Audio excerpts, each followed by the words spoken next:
Buenas tardes, grupo de Antiguo Testamento 1. Vamos a proseguir. Espero que en la clase de hoy concluyamos el tema 1 porque como que ya estamos medio atorados acá, pero es que trae unas actividades bastante largas. Iniciamos como es nuestra costumbre con una oración al Espíritu Santo. Oh Espíritu Santo, amor del Padre y del Hijo, inspírame siempre lo que debo pensar, lo que debo decir, cómo tengo que hablar, cuándo debo callar, lo que debo escribir, cómo debo actuar, qué tengo que hacer para procurar tu gloria en bien de las almas y mi propia santificación. Espíritu Santo, ilumina mi entendimiento y fortifica mi voluntad. Espíritu Santo, fuente de luz, ilumíname. Espíritu Santo, fuente de luz, ilumíname. Espíritu Santo, fuente de luz, ilumíname. Gloria al Padre, al Hijo y al Espíritu Santo, como era en un principio, ahora y siempre, por los siglos de los siglos. Amén.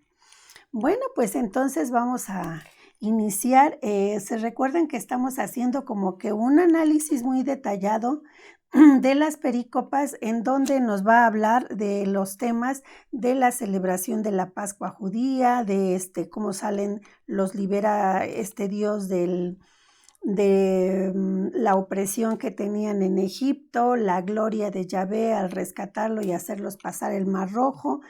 Todos estos aspectos, cómo tenían que celebrar la Pascua año con año, en fin. Entonces vamos a continuar siguiendo lo que nos hace nuestro texto. Si se van a su libro de texto, en la página 11 nos dice ahí retroalimentación y nos dice que estudiemos desde Éxodo capítulo 12, versículo 1 al capítulo 15, versículo 21. O sea que es bastante extenso. Ahora, si nosotros nos vamos a eso, es lo que ya habíamos visto en el equipo 1 y 2, que eso es lo que leímos prácticamente ahí completo, de qué nos va a hablar la Pascua, la fiesta de los ácimos, las prescripciones sobre la Pascua, la muerte de los primogénitos, el despojo de los egipcios y el cántico de alabanza ante el triunfo de Yahvé. Todo esto es lo que comprende estas citas que nos están diciendo. Vamos a contestar. Dice aquí, comienza leyendo estos capítulos y luego dice, luego vuelve sobre el texto intentando responder estas preguntas. Pregunta 1. Dice aquí, ¿de qué acontecimiento se trata en el texto? Bueno, les acabo de dar las citas, que va a comprender estas citas. Entonces, pues ya vimos que son la Pascua, los ácimos, las prescripciones de Pascua, muerte de los primogénitos, despojo de los egipcios, salida de los israelitas, normas sobre la Pascua, los primogénitos, otra vez los ácimos, de nuevo los primogénitos, la partida de Tam al mar de Suf, los egipcios persiguen a Israel, paso del mar, el canto triunfal, y ahí se termina nuestra cita.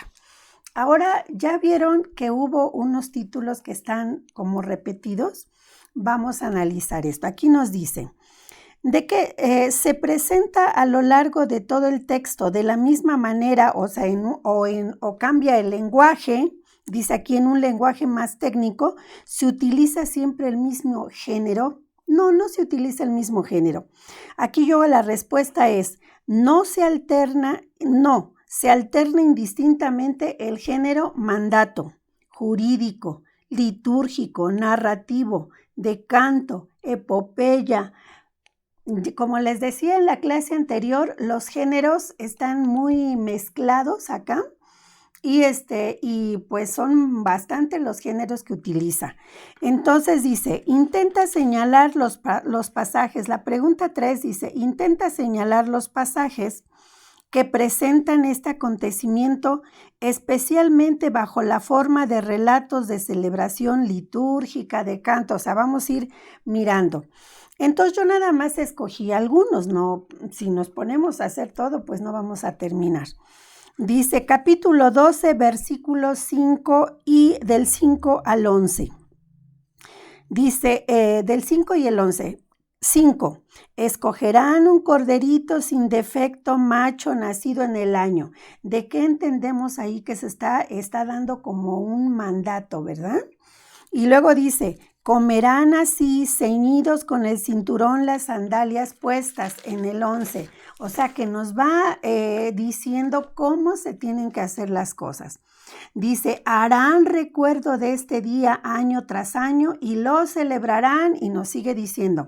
Entonces ese es un género de mandato o jurídico, porque está dando una regla, una norma que se tiene que seguir año con año. O sea, nos está dando unas reglas para indicar tiempo y forma de hacer las cosas, ¿verdad? Dice, vean por ejemplo otros que pongo, en cada casa en que lo coman, ustedes tomarán de su sangre para untar los postes, también es dice, al ver la sangre en la entrada pasará el ángel exterminador de largo y no permitirá que nadie muera. Bueno, entonces aquí está usando ya un género litúrgico. ¿Por qué? Porque con la sangre del cordero con el que van a pintar los dinteles y las jambas, con esto van a ser salvados, por así decirlo, del ángel exterminador. Y nosotros ya lo consideramos litúrgico porque por la sangre del cordero nosotros somos salvados. Sí, también alcanzamos la salvación. Entonces ya se considera que eso nos está estableciendo, nos está dando la prefiguración de un ritual. Bueno, dice, cantaré a Yahvé que se ha cubierto de gloria, caballos y carros ha arrojado al mar, tu gloria derriba a sus adversarios. Bueno, pues ahí ya es un género epopéyico, ¿verdad? Porque está exaltando la grandeza, el poder de Dios. Dice, tu gloria derriba a tus adversarios, desatas tu furor y los devoras como paja. Bueno, ahí sigue. Luego hay otro en el capítulo 14, 21, nos dice, Moisés extendió su mano sobre el mar y Yahvé hizo soplar durante toda la noche un fuerte viento del oriente que secó el mar. Se dividieron las aguas, los israelitas, bla, bla, bla. Entonces ahí es un género narrativo. Ya vieron cómo sí ya vamos empezando a distinguir los géneros según lo que vamos leyendo en el texto. Luego, en la pregunta 4 aquí nos dice, intenta dar un título a cada una de las partes que has señalado en él. Pues aquí no vamos a ponerles nombres, sino nada más vamos a ver, como les decía hace rato, que cada uno de las partes que leímos, en una se habla de tiempo y en otra se habla de forma. ¿Qué quiere decir? Que en unas me dice en qué tiempo tengo que hacer las celebraciones y cómo, la forma es cómo tengo que celebrarlas. Entonces esos son los títulos que yo le podría ir dando a cada párrafo, ¿no? O sea, decir, este me habla del tiempo en que tengo que celebrar, este me va a hablar de la forma en que tengo que celebrar. Esos son los títulos que yo le iría poniendo. Nos vamos ahora a Éxodo 13, del 17 al 14, 31, que aquí dice, está en la misma página 11, dice, repasar luego una parte de este texto, Éxodo 13, 17 a 14, 31. Del 13, 17 a 14, 31 nos está hablando de la salida de Egipto, ¿sí? 14:31. Bueno, pues ahí nos está hablando justamente, dice, vean los títulos, la partida de Etán al mar de Suf, los egipcios persiguen a Israel, paso del mar, y luego dice el canto triunfal. Bueno, antes del canto triunfal, ahí se termina nuestra cita. Entonces nos está hablando de cómo es la salida de Egipto. Ahora vamos a analizar los textos que aquí nos dice. A ver, dice, compara en los versículos 21b y 27b. Entonces, a ver, yo les comparo estos versículos. Vean lo que dice el 21. Dice, Moisés extendió su mano sobre el mar e hizo soplar durante toda la noche un fuerte viento del oriente que secó el mar. Se dividieron las aguas. Eso nos dice el versículo 21. Y luego el versículo 27 nos dice, Moisés extendió su mano sobre el mar. Al amanecer, el mar volvió a su lugar. Mientras los egipcios trataban de huir, Yahvé arrojó a los egipcios en el mar. Si se dan cuenta, es prácticamente el mismo relato, solamente que está narrado en forma diferente, ¿sí? Pero es lo mismo, nos está hablando de la narración es la misma, solamente que está narrada en forma diferente.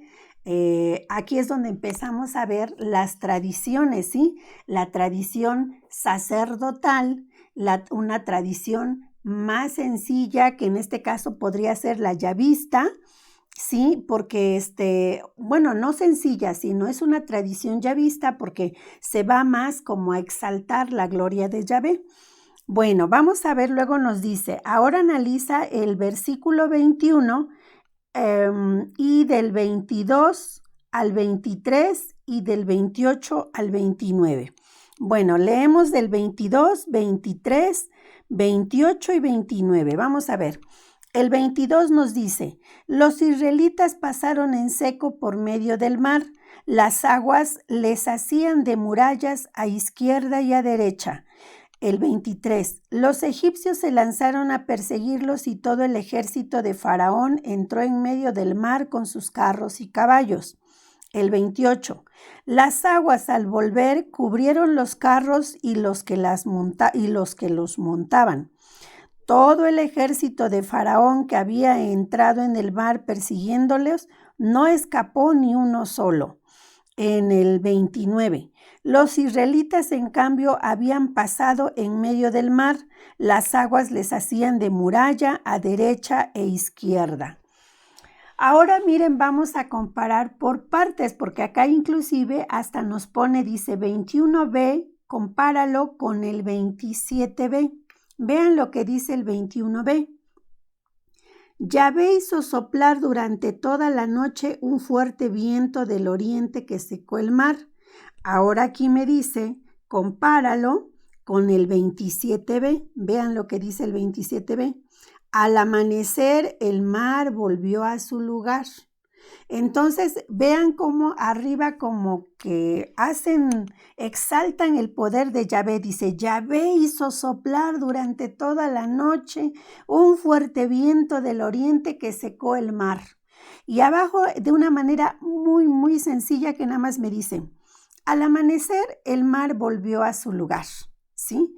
Entonces, ahora me dice, compara el 21c, ¿sí? Ahora yo les hago el 21c con el 22, 23 y van a ver lo que nos dice. En el 21c solamente dice, se dividieron las aguas. Y luego me dice con el 22, 23 y me dice, las aguas se hacían de murallas a izquierda y a derecha. Y en el 23 también me dice,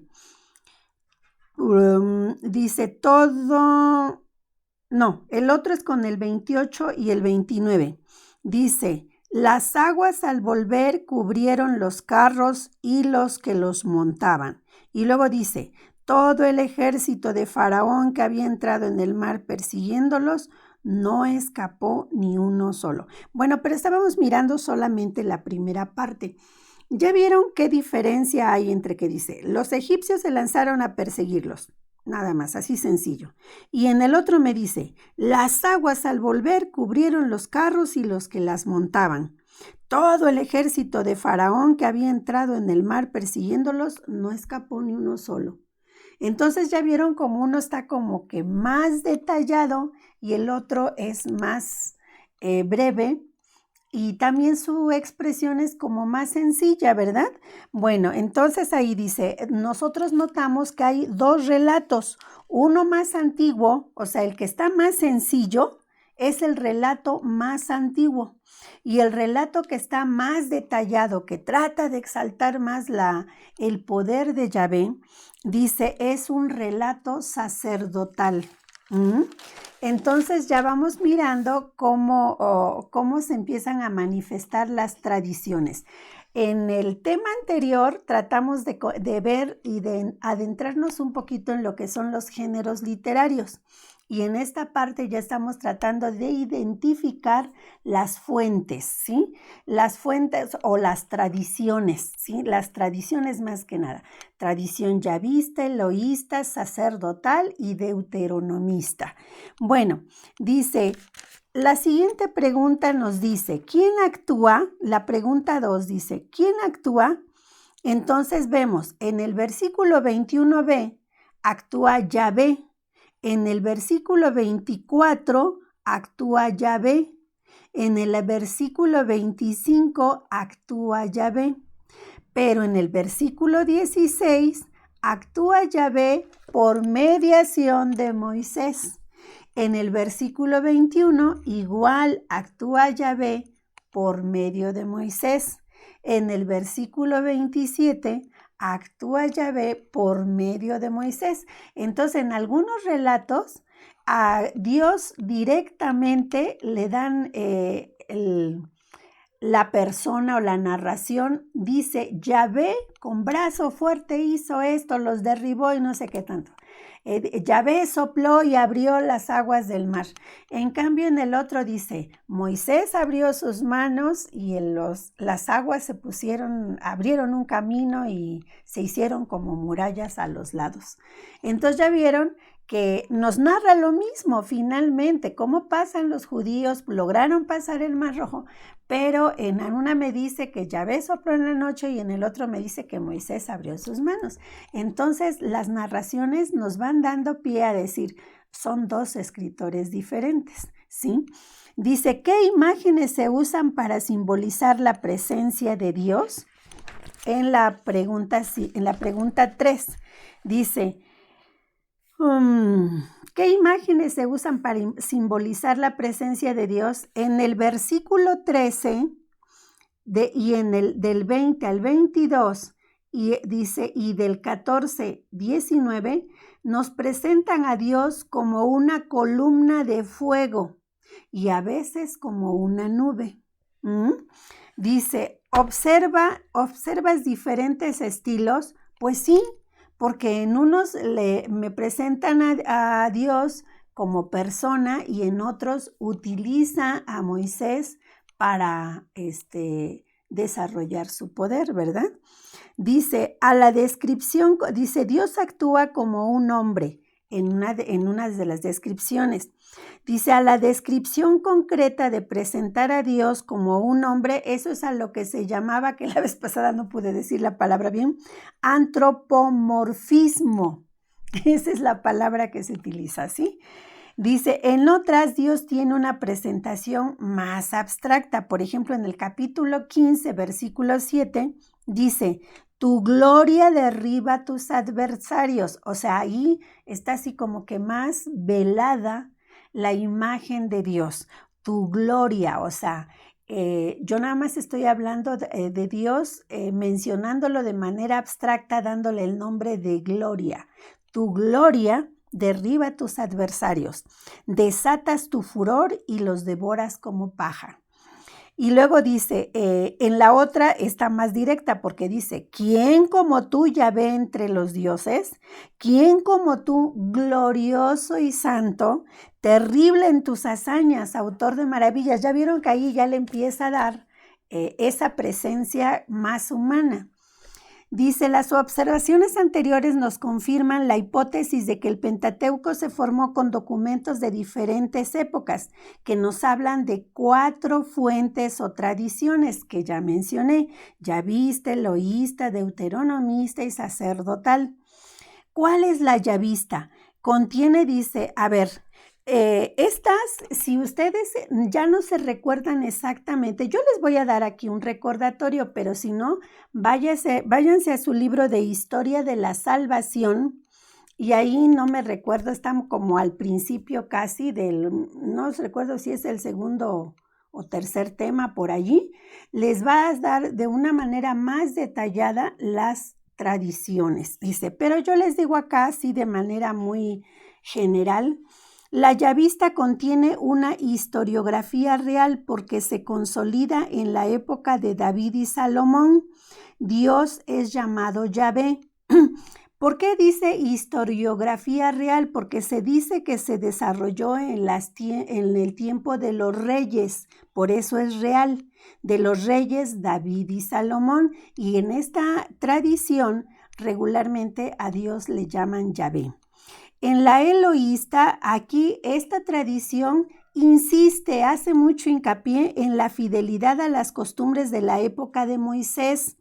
En esta tradición, Dios se encuentra con el hombre a través de intermediarios como ángeles, se presenta en sueños, a través de líderes, de patriarcas, o sea, en todos estos es la tradición eloísta y le dan a Dios el nombre de Eloí. En la deuteronomista, esta fuente tiene una historiografía poética y está centrada en el templo de Jerusalén. Se remonta más o menos a la época de Jesús, que es más o menos cuando ya se establecen o ya apenas se habían establecido tal cantidad de mandamientos que están determinados, leyes, mandamientos que están determinados dentro de lo que es el Deuteronomio. La sacerdotal contiene una historiografía sacerdotal, o sea que Israel está en medio de las naciones. O sea, como les decía en la plática anterior, ahí tratan de manifestar que toda la vida religiosa, toda la vida del pueblo está alrededor de la importancia del templo de Jerusalén. Dice, la vida de Israel está centrada en el santuario, donde está el santo de los santos. ¿Por qué? Porque allí estaban los sacerdotes y entonces de ellos parten esta importancia y por eso a esta tradición se le llama tradición sacerdotal, que se refleja siempre con la palabra P. ¿Por qué? Porque viene de la palabra Priester, es de origen alemán y quiere decir sacerdote. Ninguna tradición es pura, como les decía yo antes, y esto aquí lo dice nuestro texto. Dice, ninguna tradición es pura, ya están tan mezcladas unas y otras que es difícil poder determinar esta partecita es sacerdotal, esta partecita es deuteronomista o algo por el estilo. Es difícil porque ya están muy mezcladas. Dice, pero tal vez nos preguntamos, ¿por qué es tan importante el Éxodo específicamente estos pasajes del Éxodo que hemos estado repitiendo desde la primera clase? Dice, porque nos enseñan cómo celebrar el recuerdo o el memorial del acontecimiento que le da sentido a nuestra vida. Y eso es la intervención de Dios en nuestra vida. Porque así como empieza a salvar a su pueblo, recuerden que en el pueblo de Israel estamos todos nosotros también prefigurados, ¿verdad? Así como ellos tienen sus caídas, sus luchas, sus rebeliones, todo eso, nosotros estamos exactamente en la misma situación. Si nosotros conocemos la historia de ellos, vamos a poder entender un poco también la historia de nosotros mismos. Y como si Dios interviene para salvar a su pueblo, Dios también interviene para salvarnos a nosotros en todo momento. Dice, en Éxodo 12 se recogen 3 relatos con sentido litúrgico. O sea, ¿cuál es el litúrgico? Que regulan las reglas que regulan las prácticas y ceremonias religiosas, ¿sí? Viene, ¿cuáles son esas partes de la Biblia que están dentro de estos relatos? Fíjense, la celebración del banquete pascual, porque Dios pasó e hizo la Pascua y nos muestra la intervención de Dios en favor de su pueblo. Luego también en el relato de la fiesta de los ácimos o panes sin levadura, nos indica la eliminación de todo lo viejo, de todo lo que ya está malo, echado a perder, que ya dio todo lo que tenía que dar y ya no nos es útil. Entonces dice, tenemos que empezar algo nuevo, algo que aunque nos cueste trabajo, que no sea agradable al principio, pero es empezar algo nuevo en comunión con Dios. Eso es lo que nos quiere dar a entender o litúrgicamente la fiesta de los ácimos. la ofrenda de los primogénitos. ¿Qué nos quiere decir con esto? Que ya que de Dios procede todo lo que nos rodea, entonces nosotros le tenemos que corresponder haciéndole una pequeña ofrenda para seguir para que Él nos siga concediendo su favor, esté de nuestro lado, como decimos. ¿Y cuál es ese favor? Es la consagración de los primogénitos. En ese entonces, bueno, era la ofrenda, era sacrificar al primogénito, ¿verdad? O sea, los animalitos, los primeros animalitos. Pero en el caso actual es la consagración del primogénito, ¿sí? Esto es lo que equivale a, por eso era tan peleada la bendición de primogenitura, porque esa bendición era que Dios le concediera una gran cantidad de gracias en esa bendición al primogénito, porque se consideraba también que el primogénito tenía que estar consagrado al Señor, ¿sí? Bueno, entonces vamos a ver. En el equipo 5, en la pregunta B, nos pidió tratar de hacer 2 coros en el canto de victoria del capítulo 15 del Éxodo, ¿se acuerdan? En el capítulo 15, donde exaltan el canto triunfal, dice aquí, nos hizo que hiciéramos 2 coros. Entonces ahora nos dice, en esos coros, trata de determinar, algo más específico, por una parte, date cuenta que en una parte del coro canta el poder de Dios y en el otro coro canta la acción de Dios. O sea, primero te dice cómo manifestó Dios su poder y luego lo que hizo ese poder por nosotros. ¿Sí? Vamos a ver, por ejemplo, vean, les pongo yo aquí un ejemplo pequeñito. Dice, cantaré a Yahvé que se ha cubierto de gloria. ¿Qué me está diciendo ahí? Me está hablando del poder de Dios, ¿sí?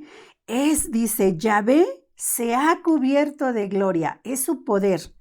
Y luego dice, arrojando en el mar caballos y carro. Entonces, ¿qué quiere decir? Ahí es la acción, o sea, el poder de Dios se manifiesta arrojando en el mar caballo y carro. ¿Sí? ¿Ya vieron? Vamos a otro ejemplo. Mi fortaleza y mi canción es Yahvé. O sea, Dios me está dando la fortaleza y por eso yo le canto a Yahvé. ¿Y cómo se manifiesta eso? Él es mi salvación. ¿Cuál es su acción? Salvarme. Esa es su acción, me salva. Entonces dice, Él es mi salvación. Otro ejemplo. Tu diestra, Yahvé, retumba por su fuerza. Ahí está manifestando su poder porque dice que su diestra retumba por su fuerza. ¿Cuál es su acción? Dice, tu diestra, Yahvé, aplasta al enemigo. Entonces ya vieron que dentro de esos coros que separamos en el ejercicio, dice del equipo 5, cuando separamos los 2 coros, ya ahora anotamos que aparte de que separamos los 2 coros en donde uno decía y el otro reafirmaba o exaltaba. Bueno, pues ahora no solo eso, sino que en la primera parte, uno de los coros manifiesta el poder de Dios y en donde el otro coro reafirmaba o exaltaba, en esa se manifiesta la acción de Dios. Entonces dice, analizando así el cántico, descubriremos las intervenciones de Dios en la historia del hombre. Vamos ahora a la actividad del punto 5, que dice afirmación del conocimiento. Nos vamos hasta la página 14. Ya con esto ya vimos, ya les di yo lo que aquí está explicado, como dice los ácimos, la ofrenda de los primogénitos, el canto de victoria, ya se los comenté. Y nos vamos a contestar el cuestionario que dice afirmación del conocimiento. ¿Qué nos dice ahí? Dice, los alumnos dirigen a cada expositor, bla, bla, bla, y nos dicen, Primera pregunta, una pregunta que hay ahí. Dice, ¿por qué es tan importante el Éxodo y principalmente el texto del tema de hoy para el conocimiento de la historia de Israel y para la comprensión de todo el Antiguo Testamento? Bueno, pues eso ya les había dado yo la respuesta, ¿verdad? Que decía que ¿por qué es tan importante? Dice, porque nos enseña cómo celebrar el memorial del acontecimiento que le da sentido a nuestra vida. Entonces, esa es la que dice. Aquí, fíjense, trae la misma respuesta. Dice, porque se refiere al acontecimiento fundante de Israel y es un memorial de liberación por parte de Dios. Ahora vamos a responder las preguntas de donde dice respuesta personal y comunitaria. Dice, bueno, pues en esa nos dice, primera pregunta, ¿qué es el memorial de liberación? Pues ya lo repetimos varias veces. Es celebrar recordando un acontecimiento tan importante que le da sentido a nuestra vida, porque pone fin a la esclavitud y devuelve la libertad al hombre. Ya vimos. Entonces dice, ¿en qué me cuestiona hoy aquí? Y dice, pues es como, hablo por mí, porque recuerden que este cuestionario que dice respuesta personal y comunitaria sería de compartir la manera de ver y todos tendríamos que retroalimentarnos con las respuestas de todos, pero dado que no es posible, yo les comparto mi respuesta y pues ustedes a lo mejor tendrán una respuesta un poquito diferente. Entonces aquí dice, ¿en qué me cuestiona hoy aquí? Bueno, a mí me cuestiona porque me hace preguntarme, ¿ya terminó el Éxodo? ¿O todavía estamos nosotros? Yo digo que no ha terminado porque nosotros estamos en nuestro Éxodo. Así como el pueblo de Israel caminó buscando ir preparándose para la venida del Señor, nosotros también vamos caminando, preparándonos para el momento en que el Señor nos llame a cuentas, para el momento en que nos enfrentemos cara a cara con el Señor, ¿verdad? Entonces, en mi opinión, no se ha terminado el Éxodo, seguimos en él. Y luego, pues me cuestiono, ahora, yo me estoy preparando para estar segura. Pues segura nunca voy a estar porque somos pecadores, ¿verdad? Pero bueno, para tener por lo menos esperar con paz, no con angustia, el momento en que Dios me llame a cuentas, me hace cuestionarme. Entonces eso, al cuestionarme, me obligo a tratar pues de cambiar las cosas que esté yo haciendo mal, de esforzarme en tratar de ser mejor cada día, porque eso es lo que me va a... Entonces todo esto que estoy aprendiendo realmente le está dando sentido a mi vida, ¿verdad? Porque si no hago nada para cambiar ni para mejorar, pues entonces estoy así como decimos como coladera, ¿no? Me entra por una oreja y me sale por la otra y no se me queda nada. Entonces no me sirve de nada el estar estudiando. Bueno, luego dice, ¿a qué me compromete? ¿Y a qué me compromete estar aprendiendo esto? Pues yo le puse aquí, a tratar de sentir su amor cada día en todo lo que vivo, a esforzarme en ser mejor y en obedecer a Dios, a ser agradecida por todas sus intervenciones en mi vida, porque si yo me cuestiono, hago un análisis de mi vida y descubro todos los días de mi vida, Dios siempre está interviniendo para salvarme. Dios siempre está interviniendo en mi vida para irme corrigiendo, me va dando la paz cuando tengo problemas, me va dando la seguridad cuando se presentan situaciones que me roban la tranquilidad por un momento. Entonces, Dios siempre está conmigo, nunca me deja de su mano. Entonces, yo me comprometo por toda esa atención, por toda esa misericordia de Dios, a tratar, como decía yo hace un momento, de ser cada día mejor, de esforzarme cada día en hacer un mejor uso de todo esto que voy aprendiendo, porque yo también voy aprendiendo junto con ustedes. No crean que esto, ay, yo ya me lo sé y entonces ya nada más es venir y ponerme acá y ponerme a repetirles. No, créanme que no. Aunque yo tengo resueltos mis cuestionarios cuando yo tomé el curso como alumna, ahorita que yo empiezo a dar el curso para ustedes, yo vuelvo a retomar el texto y vuelvo a hacer las actividades, pero ya no con la visión de ser la alumna de, bueno, más o menos esto quiere decir y así lo contesto, no, sino tengo que obligarme a entenderlo más, a comprenderlo, porque si yo no lo comprendo, si yo no lo entiendo bien, si yo no hago todas las prácticas y los ejercicios que aquí nos pide, ¿cómo se los puedo explicar a ustedes? ¿Cómo puedo compartirles con ustedes? Entonces, bueno, concluyendo, dice, aquí nos dice que la evaluación se hace con la respuesta de los cuestionarios o de las actividades que están en el punto 3, que fueron la bola de cuestionarios estos que nos pusieron, el proceso inductivo. En el punto 5, que es la respuesta de por qué es importante esta parte del Éxodo. Y la pregunta 7, el cuestionario 7 que acabamos ahorita de contestar, que es la respuesta personal y comunitaria. Bueno, pues con esto prácticamente ya terminamos. Les comparto que si ustedes se dan cuenta, se van a su texto en la página 16. Ahí en la página 16 hay una tablita cronológica muy interesante, buenísima, ¿eh? Si tienen manera y tiempecito, cópienla en su libreta y allí van a ir anotando todos los textos. Vamos a tratar de ir mirando los años y van a ver cómo van a ir llenando ese cuadro, y es muy interesante que sepamos, porque a veces nosotros a la hora que vamos estudiando la Biblia, de repente nos perdemos de fechas. A ver, ¿esto fue antes de Moisés o después de Moisés? ¿Esto fue en la época del diluvio, antes, después del diluvio?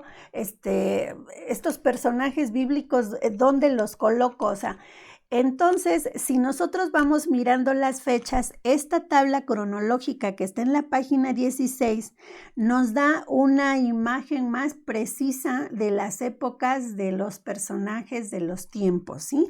Y nos va a dar una visión más clara de la historia de la salvación. Bueno, pues con esto, fíjense, en el minuto 37 estamos concluyendo apenas el tema 1. Para la próxima clase, por favor, ya léanse el tema 2, que vamos a desarrollar más lo que son las tradiciones, pero fíjense que me temo que les voy a dar una mala noticia. Vamos a hacer solamente una pequeña parte de porque ya vieron ustedes en la página 22, viene un cuadro en donde quiere que ahí nosotros con la Biblia hagamos un análisis de todos estos versículos, de todas estas citas, para definir a qué tradición pertenecen. Eso es como les decía, si en el capítulo anterior nos están diciendo que ya es bastante complicado descubrir a qué tradición pertenecen, no nos vamos a atorar en esa parte porque no vamos a terminar. Y de antemano les digo, yo ya intenté hacerlo, la verdad me costó mucho trabajo y solamente hice 2 pequeñas partes. Y no estoy muy cierta de que estén bien, entonces no quisiera transmitir algo que de pilón esté incorrecto. Entonces lo único que nos vamos a ir, no vamos a hacer esa actividad, vamos a leer las tradiciones, pero ya vimos, ya les expliqué básicamente ahorita en qué consisten las tradiciones, y entonces nos vamos a saltar hasta la página 26, donde dice retroalimentación, y es donde allí se va a extender un poquito más en lo que es la tradición yavista, sacerdotal, y va a ser un poquito el análisis que ahorita yo ya les había comentado más o menos en este tema.